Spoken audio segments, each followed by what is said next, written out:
Hello and welcome in our YouTube channel NB rebound tech today friends. आज हम बहुत ही important topic discuss करने वाले हैं। डेजिग्नेशन यानी नोमेनक्लेचर क्या होता है रेफ्रिजरेंट का, कैसे हम नेमिंग करते हैं। जैसे एग्जांपल के लिए आपको दिया हुआ है R11 CFCl3, ये इससे कन्वर्ट कैसे हो गया, CFCl3 कैसे बना, ट्राइक्लोरो मोनोफ्लोरोमीथेन ये कैसे बना, या फिर हम इसका रिवर्स बोले तो ये कैसे आता है। जो आपके एग्जाम्स होते हैं, खास करके आपका जो विद्युत विभाग निगम लिमिटेड का एग्जाम्स है, ठीक है, चाहे वो यूपी का हो चाहे किसी भी अदर स्टेट का हो वो, या फिर आपका एसएससी जेई जो हो गया वो, ठीक है, एसएससी जेई, या फिर आपका जो मेट्रो के एग्जाम्स होते हैं, इनमें क्या है मोस्ट इंपॉर्टेंट थिंग्स आपका आरएसी, आजकल जनरल टॉपिक है बिल्कुल ये, ठीक है, रेफ्रिजरेशन आपका जो है वो, ठीक। तो इससे पहले कई सारे वीडियोस बन चुकी हैं जिसमें हमने बताया था, थोड़ा सा डिस्कशन किया था रेफ्रिजरेंट का। आज जो हम पढ़ने वाले हैं वो यही पढ़ेंगे, डेजिग्नेशन कैसे करेंगे, साथ साथ हम क्या करेंगे, जो इसकी प्रॉपर्टीज होती हैं रेफ्रिजरेंट की उसको भी अच्छे तरीके से समझेंगे, या फिर जो सिलेक्शन होना चाहिए रेफ्रिजरेंट वो किस बेस पे होना चाहिए। चलिए स्टार्ट करते हैं फिर। बहुत ही बेहतरीन सेशन होने वाला है आज का ये, ठीक है। तो हम समझेंगे इसमें किस तरीके से, क्या हमारे पास क्या प्रोसेस होना चाहिए, कितने टाइप है रेफ्रिजरेंट के समझने के लिए। इससे पहले मैं आपको स्टार्ट करूं बता देता हूं रेफ्रिजरेंट क्या होता है, थोड़ा सा डिस्कशन, क्योंकि ये पहले हो चुका है। जो रेफ्रिजरेंट होता है आपका, अगर मैं एक साइकिल की बात करूँ नॉर्मली समझाने के लिए थोड़ा सा आपका, जिन्होंने पहले देख रखा है उसके लिए कोई बात ही नहीं है। ये आपका क्या होता है, यहाँ पे कंडेंसर होता है, यहाँ पे एक्सपेंशन वॉल्व होता है, ये यहाँ पे होता है आपका इवेपोरेटर, इवेपोरेटर, यहाँ पे आपका लगा होता है, इस तरीके से बना देता हूँ मैं, कंप्रेशर। ये साइकिल होगी आपकी कंप्लीट, जनरल साइकिल है, सिंपल वेपर एब्जॉर्प्शन साइकिल बनाया है आपका, वेपर कंप्रेशन साइकिल, ठीक है। एब्जॉर्प्शन समझेंगे इसके बाद। अभी ये एंटी क्लॉकवाइज बना दिया हमने। जो यहाँ से देखो, यहाँ जो रेफ्रिजरेशन इफेक्ट है, रेफ्रिजरेशन इफेक्ट को यहाँ पे एक लिक्विड भरा होता है इसके अंदर, ये क्लोज सर्किट जो है, ये जो लिक्विड है इसी को क्या बोलते हैं, रेफ्रिजरेंट। ये आपका लेटेंट हीट लेता है, कौन सा हीट, लेटेंट हीट लेता है। लेने के बाद इवोपरेट हो जाता है, इवोपरेट होने के बाद जो वेपराइजेशन फॉर्म में यहाँ पहुँचता है कंप्रेसर में, ये कंप्रेसर इसे कंप्रेस कर देता है, कंप्रेस करने के बाद पहुँचता है कंडेंसर में, यहाँ से हीट क्या होता है आपका, रिजेक्ट हो जाता है। कहने का मतलब है हीट को एब्जॉर्ब करना, हीट को रिजेक्ट कर देना, ये काम किसका, आपका रेफ्रिजरेंट का है। तो ये तो ठीक हो गया, ठीक है, ये काम है। अब क्या एक ही रेफ्रिजरेंट होता है या बहुत सारे, ये देखो बहुत सारे होते हैं, वो समझते हैं कौन कौन टाइप के रेफ्रिजरेंट होते हैं, ठीक। चलिए उसी के बारे में डिस्कस करना है, कुछ बातें नोट करना होगा, जहां जहां से एमसीक्यूज बनेंगे मैं आपको साथ साथ बताता चलूंगा। चलिए नंबर पहला, ये टाइप नंबर 1 है रेफ्रिजरेंट का। रेफ्रिजरेंट समझा दिया क्या होता है, आपको पहले बता रखा है, ये आपको डिस्क्रिप्शन में लिंक मिल जाएगी, वहां जाके आप देख पाओगे। नंबर फर्स्ट टाइप, जब आपका क्या होगा, फर्स्ट टाइप रेफ्रिजरेंट क्या होते हैं आपके, सैचुरेट। कुछ चीजें आपको लिखनी होंगी, वो आप नोट डाउन कर लेना, या फिर स्क्रीनशॉट लेना, जो मर्जी करे वो कर लेना। अपने हाथ से लिखा हुआ ज्यादा समझ में आता है, दिमाग में ज्यादा देर तक कैप्चर रहता है, तो ये बात ध्यान रखना हमेशा। Saturated hydrocarbon, hydro saturated hydrocarbon refrigerant, refrigerant. इसके पीछे रीजन एक है कि आपकी जो राइटिंग होती है वो दिमाग में सेट होती है हमेशा, अब दूसरों का लिखा हुआ वो अलग चीज हो जाता है थोड़ा सा, ठीक है। तो सैचुरेटेड हाइड्रोकार्बन रेफ्रिजरेंट का मतलब है, सैचुरेट का मतलब क्या है, सिंगल बॉन्ड। क्या मतलब है इसका, सिंगल बॉन्ड। जहां पे सिंगल बॉन्ड दिखेगा आपको वो सैचुरेट होता है, डबल बॉन्ड ट्रिपल बॉन्ड दिखेंगे वो अनसैचुरेट। सिंगल बॉन्ड का मतलब क्या है, ऐसे आपके हाइड्रोकार्बन, देखो एग्जांपल समझ लेते हैं। CH4 ये क्या होता है, मीथेन होता है। सैचुरेट का मतलब क्या हुआ, C के साथ क्या है, 4 बॉन्ड लगे हुए हैं, किसके, हाइड्रोजन के, यानी सिंगल बॉन्ड लगे हुए हैं। जब इस टाइप का आपका हाइड्रोकार्बन आएगा, उसका नोमेनक्लेचर कैसे करेंगे, हमें नेमिंग करना है ना आज, तो नाम उसका कैसे रखते हैं, कैसे पता करते हैं हम। R11 का क्या मतलब होगा, R12 का कुछ बेसिक बेसिक उसको आपको याद भी करना होगा, बता रहा हूँ अभी कैसे। वैसे याद करने की जरूरत नहीं, फॉर्मूला है छोटा सा, बिल्कुल शॉर्टकट है। देखो जरा क्या है, अगर आपका आपका सैचुरेट हाइड्रोकार्बन होगा, किसके फॉर्म में होगा वो ध्यान रखना है आपको, किसके फॉर्म में होता है हमेशा, जो सैचुरेट हाइड्रोकार्बन होगा वो CHFCl, ये आपको याद रखना है, CHFCl। अब ये बोलो ये क्या चीज़ है, ये कार्बन है, हाइड्रोजन है, आपका फ्लोरीन है, क्लोरीन है, तो CHFCl यहाँ पे नाम रख देते हैं इसका, MN, यहाँ पे P और Q, P और Q, ठीक। ये बात समझ में आ गया आपके। अब देखो जरा एक चीज़ यहाँ पे, अगर इसके फॉर्म में कोई भी रेफ्रिजरेंट है, इसके फॉर्म में कोई भी रेफ्रिजरेंट है, तो उसका हम जो रेफ्रिजरेंट डेजिग्नेशन करेंगे वो कैसे करेंगे वो देखो जरा। इसके फॉर्म में कोई भी चीज़ दिया होगा, जैसे एग्जाम्पल आपका दिया था अभी शुरू में, दिखा ना हमने, ये आपने देखा होगा यहाँ पे ये दिया हुआ है CFCl3, इसको हम चेंज कैसे करेंगे R11 में, वो देखना है हमें। नेमिंग कैसे करते हैं, यानी कि रेफ्रिजरेशन डेजिग्नेशन कैसे करेंगे वो देखेंगे हम। तो देखो इसका रेफ्रिजरेशन डेजिग्नेशन करने के लिए एक छोटा सा फॉर्मूला है, आपको दिख गया, CHFCl में दिया हुआ है, ये सिंगल बॉन्ड है, इसमें देखो दो बातें होंगी, सैचुरेट और अनसैचुरेट। पहले हम बात कर रहे हैं सिंगल बॉन्ड की, यानी सैचुरेट की बात करने वाले हैं। यहाँ पे क्या है, अभी एग्जांपल लेंगे तो अच्छे समझ में आएगा। इसका डेजिग्नेशन कैसे करते हैं उसके लिए छोटा सा फॉर्मूला होता है। फॉर्मूला क्या होता है आपका, फॉर्मूला होता है यानी कि रेफ्रिजरेशन डेजिग्नेशन, रेफ्रिजरेंट इसे आप नोट कर लेना। डेजिग्नेशन कैसे डेजिग्नेट करोगे इसको, देखो फॉर्मूला क्या है आपका, आर डैश लगा हुआ है ये, m-1 into n+1 into P. क्या आपका होगा, जहां पर एक रिलेशन काम करता है, क्या काम करता है, n plus P plus Q, equal होता है 2m+2k। दो बातें हैं आपके, अगर आपको दिख जाता है सिंगल बॉन्ड में इस फॉर्मेट में है, ठीक है, आपका सैचुरेट हाइड्रोकार्बन है, उसका रेफ्रिजरेशन जो आपका रेफ्रिजरेंट डेजिग्नेशन करोगे, कैसे करोगे वो इस तरीके से करोगे, ठीक है। ये काम आता है आपका फॉर्मूला, दूसरा वाला जो है वो रिवर्स करने के लिए। अभी समझते हैं एग्जाम्पल इसका, ये बात समझ में आ गया। चलिए एग्जाम्पल देख लेते हैं कि उससे ज़्यादा क्लियरिटी बनेगी। सपोज दैट आपको दिया हुआ है क्वेश्चन, आपसे ये पूछा गया कि, तो क्वेश्चन क्या पूछा गया, CCl2F2, इसका बताओ रेफ्रिजरेंट डेजिग्नेशन बताओ, साथ में इसका नाम बताना है, इसका रेफ्रिजरेंट का नेम क्या है। तो रेफ्रिजरेंट डेजिग्नेशन में मतलब है क्या है, ये R12 R20 क्या है, ये से बताना है हमें। साथ साथ क्या है, इसका केमिकल नेम भी बताना है। केमिकल नेम देखो बेसिक है बिल्कुल, जो आप पढ़ते हो ना 11-12 में, या फिर आपने अगर कोई भी आपने ग्रेजुएशन किया होगा, आपने फर्स्ट ईयर में पढ़ते हो, फर्स्ट सेकंड ईयर में थोड़ा नोमेनक्लेचर वहाँ समझ जाते हो। जहाँ पे आपका दो है वहाँ पे बोलते हैं क्या, डाई। जहाँ पे सिंगल होगा उसे मोनो बोलेंगे। और जो है हमारा जो कार्बन है उसको काउंट कर लेते हैं यहाँ पे। तो ये कार्बन ये क्या, एक है, यहाँ पे मीथेन हो गया, ये क्या हो गया आपका, ये मीथेन है। क्लोरीन यहाँ पे दो है, क्या हो जाएगा इसका, नॉर्मल समझ लेते हैं पहले, डाईक्लोरो, डाईक्लोरो। तो यहाँ पे क्या दिया है, फ्लोरीन दो है, तो क्या हो जाएगा, डाईफ्लोरो, डाईफ्लोरो, या फिर यहाँ पे मीथेन, क्या हो जाएगा ये, मीथेन। ये तो आपका केमिकल नेम होगा इसका ना। अब आपका रेफ्रिजरेंट डेजिग्नेशन कैसे होगा, देखो जरा, यहाँ पे m कितना है, यहाँ पे m कितना है, m यहाँ पे कितना है 1, n कितना है, h में कोई है यहाँ पे नंबर नहीं है h का, तो n कितना हो जाएगा आपका 0। उसके बाद f यहाँ पे कितना है 2, यानी कि f के नीचे क्या है, p, यहाँ पे था ना p, f के नीचे क्या है p कितना हो जाएगा यहाँ पे 2। Cl कितना है Cl कितना है Q, यानी Q कितना हो जाएगा आपका 2। ये बात समझ में आ गया। अब इस वैल्यू में पुट कर देते हैं बस, तो सिंपल। देखो कैसे करेंगे, R लिख दिया हमने, m कितना है, m 1 है, 1 - 1, n कितना है यहाँ पे, n 0 है, 0 + 1, और p कितना है आपका, p है 2, p कितना है आपका 2, ठीक। तो क्या हो जाएगा, R 1 - 1 0 1 2, इसको ऐसे लिख देंगे मल्टीप्लाई 2, ऐसा 2 1 2 नहीं लिखोगे, ठीक है, ये ऐसा नंबर लिख देंगे इसका 0 1 2, 0 स्टार्टिंग को हटा सकते हैं, तो क्या हो जाएगा ये R12, क्या हो जाएगा ये R12। कहने का मतलब क्या हो जाएगा, डाईक्लोरो डाईफ्लोरोमीथेन का डेजिग्नेशन क्या हो जाएगा R12। चलिए एक और करते हैं, समझते हैं उसके बाद अच्छे से, थोड़ा सा एक और लेते हैं यहाँ पे एग्जांपल।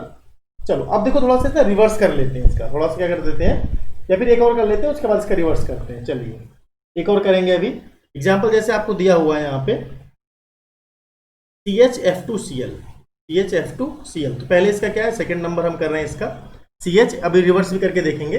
CHF2Cl ये दिया हुआ, इसका आपका केमिकल नेम क्या हो जाएगा, केमिकल नेम देखो सिंपल सी बात है, केमिकल नेम क्या होगा इसका, यहाँ पे कितने दिया हुआ है ये, यहाँ पे ये डाई दिया हुआ है, ये मोनो दिया है, कैसे लिखेंगे इसका हम, मोनोक्लोरो। देखो केमिकल नेम जनरली नहीं पूछते, वो आप देख के बता देते हो, आपका रेफ्रिजरेंट डेजिग्नेशन ही पूछते हैं, लेकिन मैं आपको साथ साथ समझाता चल रहा हूँ। मोनोक्लोरो, डाईफ्लोरो, डाईफ्लोरो, ये क्या है, मीथेन, क्या है ये आपका मीथेन। ये बात क्लियर हो गया यहाँ पे।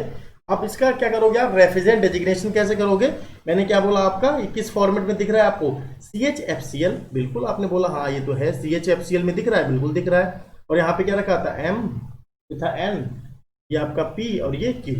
तो साथ साथ क्या था हमारा रेफ्रिजरेंट का फॉर्मूला, उसको आपको याद रखना है, क्या था वो, m - 1 n+1 n, साथ और उसके साथ क्या था p, बस r को r रख दो। और यहाँ पे देखो क्या है, m कितना है 1, इसको बार बार लिखने की जरूरत नहीं पड़ती है, m कितना है 1, n कितना है यहाँ से 1, p कितना है 2, और q कितना है 1, q कितना है 1। ये सारी बातें लिख लिया हमने, जो जरूरत है उसको यूज कर लो, आप नहीं उसको हटा दो। 1 - 1 ये हो जाएगा, यहाँ पे कितना है 1 + 1, और p कितना है आपका 2, 1 - 1 क्या है, 0, उसको हटा ही देंगे। यहाँ पे क्या है, 2, ये 2 क्या हो जाएगा, ये R22। यानी आप ऐसे लिख सकते हैं, इसे जनरली डैश भी नहीं लगाते हैं, उससे कोई फर्क नहीं पड़ेगा, ठीक है। आप डैश लगा सकते हो, नहीं भी लगा सकते हो, आपको ऑप्शन में जो भी दिख जाएगा। ये बड़ा अच्छा, इससे एक एमसीक्यूज बनता है, ध्यान दीजिए हमेशा। विद्युत विभाग में तो बस ये फेवरेट है उनका। R22 क्या हो जाएगा आपका, तो R22 का नाम क्या हो जाएगा आपका, CHF2Cl। अब रिवर्स करके चेक कर लेते हैं, ये बात समझ में आएगा, नहीं आएगा तो आपसे एक बार रिवाइज कर पीछे रिव्यू करके देख लेना, वीडियो को पीछे करके देख लेना। R22 देख लिया हमने ऐसा। अब तो रिवर्स कर लेते हैं, रिवर्स कैसे करेंगे वो देखते हैं जरा। आइए इधर ही दिखाता हूँ आपको रिवर्स करके, इसका रिवर्स करेंगे। दूसरा लेते हैं, जैसे कि R11। अब दे दिया गया आपको R11, बताओ इसका अब केमिकल नेम बताओ क्या होगा। अब केमिकल नेम बताने के लिए पहले इसका केमिकल फॉर्मेट में होना चाहिए ये, यानी कि CHFCl2 में होना, CHFCl में होना चाहिए। उसके बाद ही आप इसका बता पाओगे नाम क्या है, नेम क्या है। चलो कैसे बताएंगे वो देखते हैं जरा। अब देखो थोड़ा सा लॉजिक लगाना है, थोड़ा दिमाग लगाना है। क्या लगाना है, दिमाग। ये दिया हुआ है आपको टोटल यहाँ पे ना, ये दिया हुआ है, ऐसा मान के चलते हैं जो 1 1 दिया हुआ है ना, हो सकता है इससे पहले 0, हम ये नंबर लाना है यहाँ पे सेट करके इसकी वैल्यू, ठीक है। तो कैसे कर सकते हैं, देखो R अगर हम यहाँ पे करें, R हम ऐसे करेंगे, M 1 करते तो 1 - 1 क्या है, 0 हो जाएगा, तो कोई फर्क नहीं पड़ेगा इससे, बिल्कुल ठीक है। यहाँ पे क्या लाना चाहिए आपको, 1 लाना चाहिए। यहाँ पे क्या होगा आपका, यहाँ पे 1 लाना होगा। तो 1 कैसे आएगा, देखो यहाँ पे 1 लाना है ना, 1 कैसे आएगा, n को 0 करना पड़ेगा, 0 + 1, और p को हम 1 कर दें तो 1 आ जाएगा। अब हो गया ना, 11 आ जाएगा। कहने का मतलब है m की वैल्यू कितनी रख दी हमने यहाँ पे 1, n कितना रख दिया 0, और p कितना है आपका 1। तो ये आ गया आपका R11 आ जाएगा, नहीं आ जाएगा, बिल्कुल ठीक है। तो बस फॉर्मूला क्या होता है आपका, CHFCl, यहाँ पे MnPq, जिसकी वैल्यू होगी उसको रखेंगे, नहीं तो बाकी सब हटा देंगे। C यहाँ पे 1 है, M को 1 कर दिया हमने। H यहाँ पे कितना है, N 0 है तो इसको हटा ही देंगे। F कितना है, F के बाद P कितना है 1, तो 1 कर दिया। Cl कितना नहीं है, यानी कि 0 है, बाकी को हटा दो आप, क्या हो जाएगा, C हो जाएगा यहाँ से, CF के बाद क्या है यहाँ पे दिया हुआ है आपका। अब देखो क्यों नहीं पता है हमें, क्यों नहीं पता, क्यों निकालना होगा, पहले 0 मत रखो, आपको क्यों निकालना होगा। क्यों निकालने के लिए एक फॉर्मूला बताया मैंने आपको, यहाँ देखते हैं कौन सा फॉर्मूला बताया था अभी जस्ट पीछे वाले वीडियो में, कि जो n होता है, n + p + q इक्वल क्या था, 2m + 2 के था। ये तो था फॉर्मूला, इसमें वैल्यू पुट करते हैं जरा, पहले क्यों निकालेंगे तब वहां पे रखेंगे, क्योंकि हमें नहीं पता ना, क्यों आपको दिया ही नहीं है वहां से, तो क्योंकि वैल्यू निकालना पड़ेगा हमें, यानी कि चलिए निकालते हैं।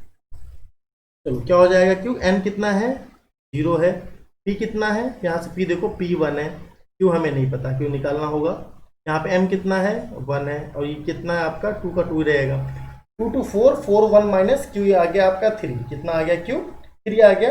q को हम कर देंगे यहाँ पे 3, क्या हो जाएगा, c हो गया, h 0 हटा दो इसको, f रख दिया, Cl3 क्या हो जाएगा आपका, क्या बन गया ये, CFCl3, क्या बन गया ये, CFCl3। अब इसका नेम क्या हो जाएगा, इसका नेम देखो क्या हो जाएगा, केमिकल नेम इसका क्या हो जाएगा, CFCl3। तो क्या है यहाँ पे, ट्राइक्लोरो, ट्राइक्लोरो, ट्राइक्लोरो मोनोफ्लोरो, मोनोफ्लोरो, यहाँ पे क्या है, मीथेन, क्या है ये, मीथेन। कितना बेहतरीन था, इसका रिवर्स भी देखा आपने कि कैसे इसकी नेमिंग करना है हमें, ठीक है। एक दो मैं आपको दे देता हूँ, सो आप करना घर पे, मुझे बताना फिर कमेंट करके, ठीक है, नीचे कमेंट बॉक्स में मैं आपको लिख देता हूँ, उसको जरा नोट करो इसे। इसका दोनों चेंज भी करना है, उससे वैसे भी करना है आपका, ये SW हो जाएगा, ठीक है। इसे देखो आपको चेंज करना है, R113 का, ये इंपॉर्टेंट है काफ़ी, R113 का केमिकल नेम बताना है। क्या बताना है आपका, केमिकल नेम क्या होगा इसका वो बताना है आपको। क्वेश्चन मार्क कर दिया हमने, पहला क्वेश्चन आपका है, आप से करोगे। साथ साथ क्या है आपका ये, एक और है, क्या आप करोगे, C2H2F4, इसका रेफ्रिजरेंट नेम बताना है। रेफ्रिजरेंट डेजिग्नेशन, रेफ्रिजरेंट नेम एक बात है, ठीक है। रेफ्रिजरेंट नंबर, रेफ्रिजरेंट नंबर भी बोलते हैं उसको, ठीक है। रेफ्रिजरेंट डेजिग्नेशन बताना है आपको कितना होगा, ठीक है। ये दोनों चीज आप करके मुझे दिखाओगे। चलिए अब सेकंड टाइप पे आते हैं अपना, सेकंड टाइप में, टाइप नंबर सेकंड में क्या है, अब देखो अभी तो क्या था आपका सैचुरेट था, अब क्या हो जाएगा अनसैचुरेट। जब अनसैचुरेट होगा थोड़ी सी चीजें बदल जाएंगी, बस ज्यादा कुछ नहीं होगा। अनसैचुरेट में क्या हो जाएगा, नंबर सेकंड क्या है आपका, अनसैचुरेटेड हाइड्रोकार्बन। इसका मतलब क्या है, डबल बॉन्ड। इसका मतलब क्या है, अनसैचुरेटेड मतलब क्या है, डबल या फिर ट्रिपल बॉन्ड, ये बात आपको अच्छी तरह से पता है। ट्रिपल बॉन्ड किसके साथ, कार्बन के साथ ना, वो हो जाएगा आपका। तो इसमें क्या है, केमिकल फॉर्मूला इसका भी सेम कैसे होगा, केमिकल फॉर्मूला किसके फॉर्मेट में होगा आपका, CHFCl, CHFCl बस, बॉन्ड ही तो चेंज होंगे, MnPq इसके फॉर्मेट में ही रहेगा। अब जो इसका रेफ्रिजरेंट डेजिग्नेशन होगा उसमें थोड़ा सा चेंज होगा, जो रेफ्रिजरेंट डेजिग्नेशन होगा,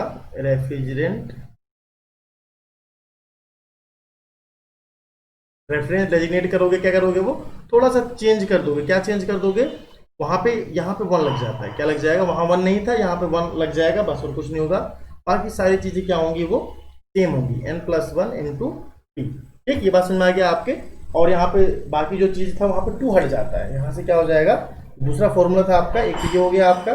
तो रिवर्स करेंगे, तो रिवर्स करने के लिए कौन सा फॉर्मूला काम करेगा, N+P+Q = 2m, वहां पे 2 था, यहाँ पे 2 हट जाता है, 2m तक रहेगा। ठीक, ये बात समझ में आ गया आपके। चलिए देखते हैं कैसे करना है, एग्जांपल लेते हैं कि उससे अच्छे समझ में आ जाएगा बढ़िया तरीके से। आपको बताना है C2H4। अब ये कैसे आप पता करोगे कि डबल है ट्रिपल बॉन्ड है, जिसको नहीं पता वो थोड़ा सा यहाँ देख लो साइड में। अगर आप इसे बनाओगे ना, C2 बना दिया, H4, H4 का क्या मतलब है, 1H 2H 3H 4, 4 हो गया। अब लेकिन देखो, C हमेशा कार्बन जो है वो क्या है, 4 वैलेंसी को शो कर रहा है, टेट्रा वैलेंसी शो करता है, 4 बॉन्ड बनाएगा, 1 2 3 तो है, एक और लगाना पड़ेगा 4। अब इस कार्बन का 4 बॉन्ड, इसका 4 बॉन्ड हो गया ना कंप्लीट। यहाँ पे क्या डबल बॉन्ड लग गया, यानी कि ये अनसैचुरेट है। ये बात आपको अच्छे से पता है, पहले से केमिस्ट्री में पढ़ रखा है हमने। ठीक, चलो समझा दिया, दोबारा से देख लो एक बार। यहाँ पे ना C2 लगा दिया, H कितने 4 है, 4 लगा दिया। कार्बन की क्या है, टेट्रा वैलेंसी हमेशा होना चाहिए, तो कैसे होगा, तो इस तरीके से हो जाएगा डबल बॉन्ड लगा करके। चलिए अब देखते हैं जरा यहाँ पे क्या क्या हमें दिया हुआ है, कैसे इसका रेफ्रिजरेंट डेजिग्नेशन करना चाहिए। यहाँ पे क्या दिया हुआ है आपको, बहुत ही बेसिक है, बहुत ही अच्छा है, अगर अच्छे से समझाया जाए तब ना पढ़ने में आपको मजा आ रहा होगा। यहाँ पे क्या दिया हुआ, M कितना, देखो डायरेक्ट लिख देते हैं अब। M कितना है, 2 है, N कितना है, 4 है, बाकी क्या है, PQ तो है ही नहीं यहाँ पे, P कितना हो जाएगा, 0। और Q चेक कर लो, या तो आप Q है यहाँ पे, देखो इसमें डायरेक्ट लिखने के लिए कोई फर्क नहीं पड़ता, क्योंकि हम यहाँ पे क्योंकि जरूरत ही नहीं पड़ती है। निकालना है Q, यहाँ पे आप निकाल सकते हो, यहाँ पे पुट करके। तो N कितना है, 4 है यहाँ पे, P कितना है, 0, Q कितना है, निकालना ही है 2, M कितना है आपका 2, 2 2 4 और 4 - 4, Q कितना आ गया, 0। इसकी जरूरत पड़ती नहीं है वैसे, क्योंकि फॉर्मूला हमारा Q है ही। क्या हो जाएगा, R 1 का 1 लिखेंगे, M कितना है 2, 2 - 1, N कितना है 4 + 1, और P कितना है आपका 0। अब ऐसे नहीं 0 से मल्टीप्लाई करके पूरा 0 कर दो, वो 0 खाली वो है, मतलब मल्टीप्लाई में नहीं है, वो लिखने के लिए है। क्या हो जाएगा, R 1 1 और 4 1 कितना हो जाएगा आपका, ये 4 1 5 हो जाएगा, साथ में क्या लग जाएगा, 0। ठीक, 1150 हो जाएगा आपका ये रेफ्रिजरेंट नंबर इसका। C2H4 का क्या हो जाएगा, 1150। ठीक, ये हो गया अनसैचुरेटेड हाइड्रोकार्बन का। चलिए ऐसी बात करते हैं नेक्स्ट थर्ड की, टाइप नंबर थर्ड क्या है आपका, इनऑर्गेनिक रेफ्रिजरेंट। बहुत ही इंपॉर्टेंट, बड़ा ही बेहतरीन। मैंने स्टार्टिंग में आपको अमोनिया का एग्जांपल दिया था। अमोनिया क्या था आपका, देखो 2 रेफ्रिजरेंट को अच्छे तरीके समझा चुका हूं आपको मैं, R12 और अमोनिया। बाद में उसी के डेजिग्नेशन की देखेंगे कैसे उसे लिखते हैं। मैंने बताया था ना रेफ्रिजरेंट नंबर, तो मैंने वहां पे छोड़ दिया था, मैंने कहा जब नेक्स्ट आगे बताऊंगा आपको तो अच्छे समझ में आ जाएगा। तो आज वो समझने वाला दिन है। अब क्या है, inorganic refrigerant, inorganic refrigerant. Inorganic refrigerant में क्या होता है, इसका नोमेनक्लेचर के लिए छोटा सा एक फॉर्मूला है, बिल्कुल बेसिक सा। क्या फॉर्मूला है वो, R700 प्लस मोलिकुलर वेट। अब आप कहोगे भैया मोलिकुलर वेट क्या होता है, कुछ नहीं होता, छोटी सी बात आपको समझा रहा हूँ, उससे क्या हो जाएगा, तुरंत आप इसे बता पाओगे। ठीक, देखो जो चीज़ें आप भूल जाते हो ना, कोई बात नहीं, दोबारा पढ़ रहे हो इसलिए तो पढ़ते हैं हम। R क्या हो जाएगा, 700 प्लस मोलिकुलर वेट हो जाएगा। अब एग्जांपल देखते हैं मोलिकुलर वेट निकालते कैसे। पहले ये थोड़ा सा देख लो आप यहाँ पे साइड में, एक्चुअली ये केमिस्ट्री का पार्ट होता है आपका, कुछ है नहीं इसमें। मोलिकुलर वेट का मतलब क्या है, जो भी जितने आपके मॉलिक्यूल्स हैं, जितने आपके मॉलिक्यूल्स हैं, उस मॉलिक्यूल्स में जितने एटम हैं, सारे एटम का वेट निकाल करके आप ऐड कर दो तो निकल आता है आपका मॉलिक्यूलर वेट। जैसे एग्जांपल आपको समझा देता हूँ पहले, CO2 क्या है आपका, CO2। अब कार्बन आपको नंबर याद होने चाहिए, लेकिन कार्बन कितने नंबर पे आता है आपका, कार्बन आता है 6, 6 का डबल कर दो आप, कितना हो जाएगा 14। ये आता है कितने नंबर पे आपका, वो आता है 8, 8 का डबल कर दो कितना हो जाएगा, 8 का डबल करोगे, देखो ऐसे, देखो कार्बन ऐसे लिख लेते हैं ताकि आपको अच्छे समझ आ जाए। कार्बन आता है कितने नंबर पे, 6 पे आता है, 6 का डबल कर दिया हमने, कितना आ जाएगा 12। ऑक्सीजन कितने नंबर पे आता है, ऑक्सीजन आता है 8, इसका डबल कर देंगे कितना हो जाएगा 16। लेकिन यहाँ पे देखो O2 है, 2 का मतलब क्या है, एक और करना पड़ेगा हमें, यानी कि 16 और ऐड करना पड़ेगा। अब कितना हो जाएगा ये 1 1 2 3 4, कितना हो जाएगा 44। CO2 का मोलिकुलर वेट कितना हो गया 44 हो गया। ये बात समझ में आ रहा है आपका। नंबर का डबल करके जनरली ऐड कर देते हैं, कुछ आपके एटम्स के नंबर भी अलग अलग होते हैं, इतना ध्यान से आपको गहराई में नहीं जाना है बिल्कुल। एक और देख लेते हैं, अमोनिया का देख लेते हैं जरा, NH3 का यहाँ देख लेते हैं इस तरफ, ताकि आपको क्लियर हो जाए ना इससे। NH3 का मोलिकुलर वेट देखेंगे तो नाइट्रोजन कितने नंबर पे होता है आपका, nitrogen hydrogen helium lithium helium boron carbon nitrogen 7 number पे होता है। 7 × 1 कितना हो जाएगा आपका ये 7, ठीक। 7 का डबल कर देंगे यहाँ पे हम, कितना होगा ये 14 लेंगे ना यहाँ पे, जो भी हम ऐड करेंगे वो 14 ऐड करेंगे, 14 डबल कर देंगे इसका। यहाँ पे 3 है, हाइड्रोजन का कितना होता है 1 होता है, 1 × 3 कितना रहेगा वो 3 ही रहेगा, तो 14। हाइड्रोजन का 1 ही लेते हैं, ठीक है, इसको डबल नहीं करते हम, 3 मॉलिक्यूल से इसलिए 3 ले लिया। कुछ बात है आपको याद भी करनी पे, आप क्लोरीन जैसे होता है आपका, क्लोरीन का 17 होता है, 34 यानी कि 35 होता है उसका, ठीक है। थोड़ी बहुत बातें आपको याद भी करनी होती है। कितना हो जाएगा ये 17 हो जाएगा। चलिए देख लेते हैं फिर यहाँ पे आपका रेफ्रिजरेंट का डेजिग्नेशन कैसे होगा, R700 प्लस मोलिकुलर वेट। तो पहले नंबर 1 देख लेते हैं आपका NH3 का रेफ्रिजरेंट नंबर कितना होगा, स्टार्टिंग में बताया था आपको 717, बताया था नहीं बताया था, तो कैसे हो जाएगा R700, तो ये हो गया प्लस 17 इसका मोलिकुलर वेट, यानी कितना हो गया ये हो गया आपका R717। जब मैंने कहा था ना ये रेफ्रिजरेंट नंबर इसका कितना होता है, ये बहुत इंपॉर्टेंट है क्योंकि अमोनिया पेपर में बहुत बार पूछा गया है। टॉक्सिक इनफ्लेमेबल, आपका फ्लेमेबल होता है ये, इनफ्लेमेबल नहीं फ्लेमेबल होता है, जल जाता है जल्दी से, टॉक्सिक भी होता है इसलिए इसका यूज नहीं करते ना हम। चलिए और देखते हैं इसका आगे। यहाँ पे अमोनिया हो गया, ये बता दिया मैंने इसके बारे में। साथ साथ क्या आप नेक्स्ट देख लेते हैं जरा, है कार्बन डाइऑक्साइड, इसका भी निकाल चुके हो आप, क्या हो जाएगा इसका 700 प्लस 44 कितना आ जाएगा निकल के R744। नंबर 3 ये मोस्ट इंपॉर्टेंट है, इसको आप याद कर लोगे डायरेक्ट, ठीक है, निकाल भी सकते हो आप इसका वाटर का, H2O का। H2O क्या हो जाएगा R729, H2O का निकालोगे 29 निकल के आएगा, ठीक है, निकाल के आप देख लेना। ये हो गया यहाँ पे। अब एक बनता है जो एग्जाम के लिए बड़ा इंपॉर्टेंट है, वो क्या है जरा उसको भी देख लेते हैं जल्दी से। एक यहाँ पे पूछा गया था SSC JEE पेपर फर्स्ट में, क्वेश्चन पूछा गया था MCQs के फॉर्म में, जो आपका एजियोट्रोपिस्ट होते हैं, एजियोट्रोपिस्ट रेफ्रिजरेंट ही क्या होता है, एजियोट्रोपिस्ट रेफ्रिजरेंट क्या होते हैं आपके रेफ्रिजरेंट। आपको ये यूनिक सा नाम क्यों दिख रहा है मुझे, एजियोट्रोपिस्ट रेफ्रिजरेंट होते हैं। तो एजियोट्रोपिस्ट का मतलब क्या होता है आपका, mixture of different substance, mixture of different substance, mixture of different substance, mixture of different substance, mixture of different substance को क्या बोलते हैं, एजियोट्रोपिस्ट बोलते हैं। ऐसा मिक्सचर आपका तैयार कर दिया जाएगा। देखो R12 को जो बंद कर दिया गया, फ्रीऑन 12 को, उसके लिए कई सारे क्या है सब्स्टिट्यूट आ गए। जो सब्स्टिट्यूट आए तो उनमें भी एक सब्स्टिट्यूट आया आपका R500, जिसमें क्या होता था, ये पेपर में पूछा गया था आपका R500, इसके अंदर क्या होता था 73.8% R12 होता था, और साथ साथ क्या होता था 26.2% R152 होता था, ठीक है, 152 होता था यहाँ पे। आप याद रखोगे यहाँ पे R50 क्या, R500 क्या आपका एजियोट्रोपिस्ट रेफ्रिजरेंट है। इसके अंदर क्या होता था, मिक्सर होते थे दो सब्सटेंस के R12 एंड R152 के, कितने कितने होते थे परसेंटेज में, तो वो होता था 73.8 एंड 26.2%। ये बात समझ में आ गई आपके। चलिए अब आते हैं कुछ प्रॉपर्टीज जो है इसकी, वो बहुत इंपॉर्टेंट प्रॉपर्टीज हैं, उसको समझते हैं। रेफ्रिजरेंट का डेजिग्नेशन यहाँ पे ये फिनिश हो जाता है। अब इसके बाद समझना है हमें कुछ प्रॉपर्टीज हैं। प्रॉपर्टीज में एक बड़ा इंपॉर्टेंट प्रॉपर्टीज है टेस्टिंग के लिए, लीकेज ऑफ रेफ्रिजरेंट बहुत इंपॉर्टेंट है। अगर आपके घर में AC लगा हुआ है, फ्रिज लगा हुआ है, तो कभी अगर वो रेफ्रिजरेंट लीक हो जाएगा उसका, तो ठंडा कैसे करेगा, वो रेफ्रिजरेंट तो निकल गया, उसकी टेस्टिंग कैसे करते हैं उसको भी देखेंगे, वो पेपर में क्वेश्चन पूछा जाएगा। साथ साथ कुछ और प्रॉपर्टीज हैं, छोटी छोटी प्रॉपर्टीज हैं, उसको भी देख लेंगे कौन कौन सी प्रॉपर्टीज होती हैं। चलिए देखते हैं फटाफट जल्दी से इससे, ठीक है, आपकी प्रॉपर्टीज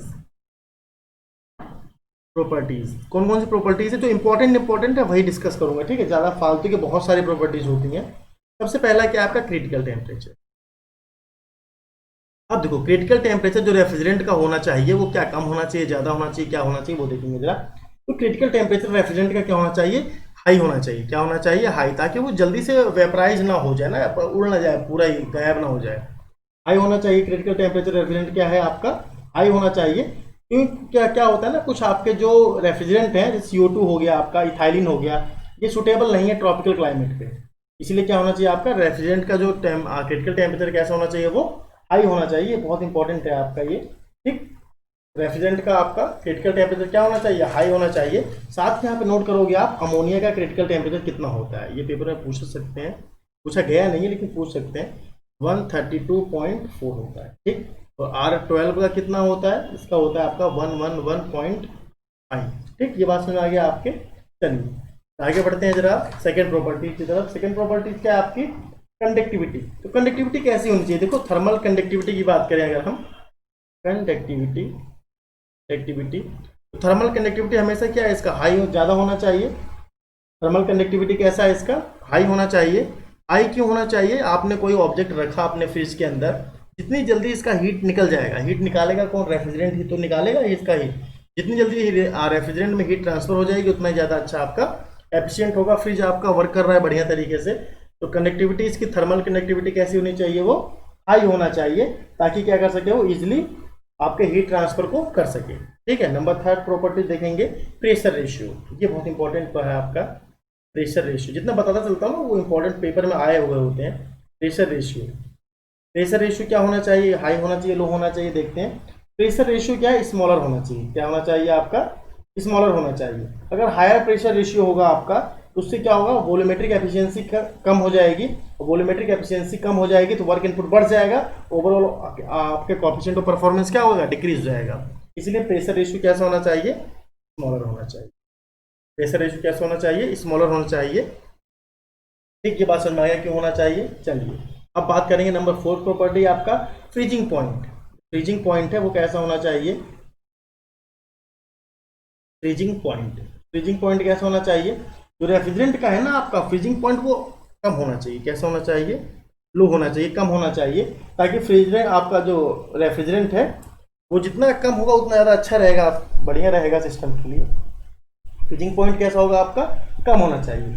अब एक चीज़ बात करते हैं यहाँ पे, देखो सीओपी की बात करें अगर, कोएफिशिएंट ऑफ परफॉर्मेंस की, नंबर 5, चलो फिफ्थ नंबर पे बात करेंगे किसकी, सीओपी की बात करें अगर।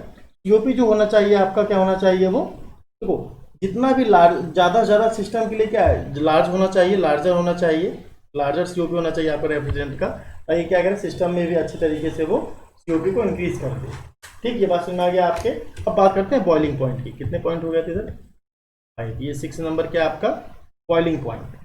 बॉइलिंग पॉइंट क्या होना चाहिए, बॉइलिंग पॉइंट, देखो बॉइलिंग पॉइंट क्या होना चाहिए, बॉइलिंग पॉइंट रेफ्रिजरेंट का लो होना चाहिए। क्या होना चाहिए, लो होना चाहिए बॉइलिंग पॉइंट।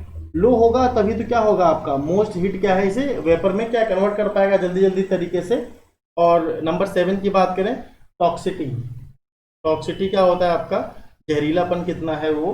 तो रेफ्रिजरेंट होना चाहिए वो नॉन टॉक्सिक होना चाहिए। क्या होना चाहिए, वो नॉन टॉक्सिक होना चाहिए। बाई चांस अगर गलती से पाइप फट जाए तो लोग मर ना जाए आसपास वाले। फ्रिज खरीद के ले गए थे बड़ा सा, पता नहीं पड़ी है। टॉक्सिक क्या है, वो नॉन टॉक्सिक होना चाहिए, नॉन टॉक्सिटी होनी चाहिए उसके अंदर। जैसे कि आपका NH3 क्या है, वो टॉक्सिक है। NH3 क्या होता है आपका, टॉक्सिक है, इसीलिए हम इसका कहाँ यूज नहीं करते, डोमेस्टिक रेफ्रिजरेटर में इसका यूज नहीं करते हम NH3 का। मैंने बताया ना घर में रहेगा तो पता लगा लीकेज में निपट गए घर वाले। आपका फ्लेमेबिलिटी कितना होना चाहिए, फ्लेमेबिलिटी भाई ये क्या है, नॉन फ्लेमेबल होना चाहिए। आपका क्या है ये, नॉन फ्लेमेबल, जलना नहीं चाहिए, बर्न नहीं होना चाहिए। कोई ना दिक्कत वही होगी आपकी घर पे क्या है, इसलिए क्या है इसका अमोनिया जो है वो आपका दोनों है, टॉक्सिक भी है और साथ साथ क्या है फ्लेमेबल भी है। ये क्वेश्चन पूछा गया था, मैंने आपको ऑब्जेक्टिव में करवाया था, याद होगा। तो आपका फ्लेमेबिलिटी की बात करोगे तो NH3 क्या है आपका फ्लेमेबल है, उसमें जल्दी से क्या होता है, जल जाता है, आग पकड़ लेता है, इसलिए क्या है उसका यूज नहीं करते हम डोमेस्टिक रेफ्रिजरेटर में। अच्छा चलिए अब लास्ट और मोस्ट इंपॉर्टेंट उसकी बात करते हैं। अच्छा नहीं, लास्ट नहीं है अभी, एक 9 है उसके बाद 10 पढ़ेंगे। 9 नंबर पे क्या है पहले देखते हैं, लास्ट इसका प्रॉपर्टीज का लास्ट है, फिर वो टेस्टिंग का समझ लेंगे ना साथ साथ। तो मटेरियल जो आपका एक्शन है, action, action with material, action with material of construction. जो मटेरियल लगा हुआ है उसके साथ रिएक्शन नहीं करना चाहिए, अगर रिएक्शन करेगा तो काम हो जाएगा खराब। जैसे एग्जांपल देख लेते हैं, आपका अमोनिया, जो अमोनिया होता है NH3, ये कॉपर के साथ रिएक्ट करता है, इसके साथ कॉपर से रिएक्ट करता है। कॉपर की पाइप अगर पड़ी हुई है तो अमोनिया आप यूज नहीं कर सकते। अमोनिया यूज करने के लिए आपको स्टील या फिर आयरन की पाइप का यूज करना होता है, ठीक है, मटेरियल कंस्ट्रक्शन के लिए। जैसे देखो फ्रियोन हो, फ्रियोन क्या करता है, एल्युमिनियम पे अटैक करता है। फ्रियोन क्या करता है, एल्युमिनियम पे अटैक करता है। तो हम फ्रियोन जहाँ पे यूज करोगे रेफ्रिजरेंट, वहाँ पे एल्युमिनियम का यूज नहीं कर सकते, और इसका NH3 जहाँ पे होगा वहाँ पे कॉपर का यूज नहीं कर सकते। इसलिए ये बात को हमें ध्यान से देखना होगा। और नंबर लास्ट और मोस्ट इंपॉर्टेंट इसे बोलेंगे 10 नंबर लास्ट और मोस्ट इंपॉर्टेंट, ये क्या है आपका, जब टेस्टिंग करते हैं ना, टेस्टिंग करने के लिए दो बातों को ध्यान देना होता है। नंबर पहला क्या है आपका, विस्कोसिटी। विस्कोसिटी क्या होगा आपका, विस्कोसिटी। विस्कोसिटी क्या होता है, ध्यान से देखेंगे। विस्कोसिटी, विस्कोसिटी जितना ही ज्यादा आपका क्या होगा रेफ्रिजरेंट का कम होगा, उतना ही अच्छा होगा, ताकि वो इजीली तरीके से पाइप के अंदर फ्लो हो सके। विस्कोसिटी क्या होना चाहिए, लो होना चाहिए, एज मच एज पॉसिबल, ताकि वो इजीली क्या हो सके, वो फ्लो हो सके। ठीक। और जब लीकेज हो जाएगा, लीकेज, तो लीकेज को टेस्ट कैसे करोगे, ये बड़ा इंपॉर्टेंट है। लीकेज की टेस्टिंग या फिर लीकेज डिटेक्शन। डिटेक्शन, देखो लीकेज जब होता है तो कैसे पता करते हैं। रेफ्रिजरेंट क्या है, लीक नहीं होना चाहिए। अगर सिस्टम से लीक हो जाएगा, सिस्टम क्या है, वर्क नहीं करेगा। अब दो टाइप के लीकेज की डिटेक्शन करते हैं। अगर फ्रियोन भरा हुआ है आपके फ्रिज में, रेफ्रिजरेटर, आपका रेफ्रिजरेटर जो है उसमें क्या भरा हुआ है, फ्रियोन भरा हुआ है, इसे हम कर सकते हैं कैसे, ये बहुत इंपॉर्टेंट है, पेपर में पूछा गया था।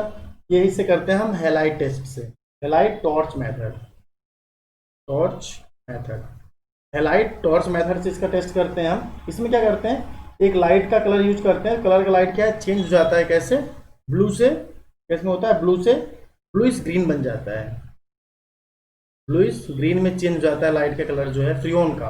और अगर हम बात करें किसकी, अमोनिया की बात करें, अगर अमोनिया भरा हुआ वो लीक हो गया तो चेक कैसे होगा। अगर अमोनिया भरा हुआ है सिस्टम के अंदर, तो अमोनिया चेक कैसे करते हैं, इसमें क्या करते हैं, सल्फर की स्टिक लेते हैं, सल्फर स्टिक मेथड बोलते हैं इसको, बहुत इंपॉर्टेंट है। QR, sulphur stick method. इसमें करते क्या है, सल्फर स्टिक मेथड में, सल्फर स्टिक मेथड में क्या होता है कि NH3 जो होता है वो, उसके जो फ्यूम्स हैं, वो सल्फर को क्या कर देते हैं, अमोनियम सल्फाइड फॉर्म कर देते हैं। इसलिए क्या हो जाएगा आपका, तो अमोनिया जो लीक होगा उसे डिटेक्ट करते हैं सल्फर स्टिक मेथड से। इसमें क्या होता है, व्हाइट फ्यूम्स बनते हैं। कैसे फ्यूम्स बनते हैं, व्हाइट फ्यूम्स, व्हाइट फ्यूम। तो समझ में आता है कि क्या यहाँ पे क्या अमोनिया लीक कर रहा है, क्योंकि क्या होता है, वो अमोनिया सल्फर से रिएक्शन करने के बाद क्या बना लेता है, अमोनियम सल्फाइड बना लेता है। क्या बना लेता है वो, व्हाइट फ्यूम्स जो होता है वो किसका होता है, वो अमोनियम। ये इंपॉर्टेंट है, पेपर में पूछा जा सकता है, पूछा गया नहीं है खैर, लेकिन पूछ सकते हैं। Ammonium sulphide, HID sulphide, ammonium sulphide white fumes के कलर में दिखता है। अमोनिया लीकेज है तो उससे पता चल जाएगा। ठीक, तो आपका रेफ्रिजरेंट का सारी बातें यहाँ पे हो गई हैं खत्म। ठीक है, अब MCQ आएंगे तो आपसे बच नहीं पाएंगे, आप लगा दोगे अच्छे तरीके से। बाकी क्या डिस्क्रिप्शन में लिंक पड़ेगी, आप अदर भी जो आपके कोर्स कंप्लीट हो चुके हैं उसको देख सकते हो आप जाके वहाँ पे। ठीक है, thanks for the watching and we want tech, thank you.